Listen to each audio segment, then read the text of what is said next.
there's leaked rumors that the Sony FX3 is going to be coming out somewhere around this year. A look at it. It's a small camera which is in a form factor of a mirrorless. If you don't know, Sony has a lineup of cameras, which is the Sony FX9 and the Sony FX6 and the Sony FX3, which is just been leaked. So we don't know when it's coming. It's not as big as its bigger brothers. So people are saying it's just like the Sony a7S3 with same sensor, same body, just different name basically. So just in their cinema lineup, we're going to have a look at that as well. So here is their cinema lineup. There's also the Sony Venice as well. And the last one is the new Sony Alpha camera, which is basically the Sony FX3. There's the Sony FX5, but the news is that there's going to be a Sony FX3. If you look at the back over here, it has a flip-up rotatable screen, just like the Panasonic S1H. The screen flips up and then it flips out as well. So for people who are doing vlogging as well. There's no viewfinder in the camera.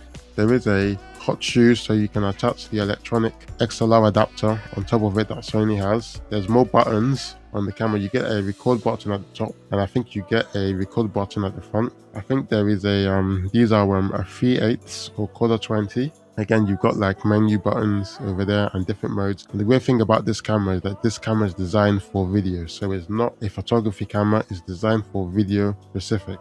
I think it will also be able to use the Sony Air Peak drone. So Sony has a new Air Peak drone, which the Sony a7S3 you can attach it to, and you can use that camera with the drone as well. Right, the Sony FX6 is around 6,000 and the Sony FX9 is around 10 grand with the kit lens. So around 10 grand with the kit lens. So the Sony Venice is around $90,000. So it is the bigger brother of the three of the cameras. That one is meant for shooting with movies as well, but you can use it for anything. Avatar, so they used the Sony Venice to film this movie and a bunch of TV shows as well. And the Sony FX9 and the Sony FX6 is great because you can use it for run and gunning as well. With all these cameras, you can use it for run and gunning because they're not big and heavy. And for me personally, I don't mind having a big camera. So that's my opinion, but some people don't like bigger cameras, and that is why a lot of high-end cameras are becoming smaller and smaller every single year. Again, the Sony FX3 is smaller than all of these cameras, so I think it's one of the first small cine camera that Sony has made, or maybe they have made a small cine camera before. I know Sony makes other cameras like live production cameras as well, but these cameras are great because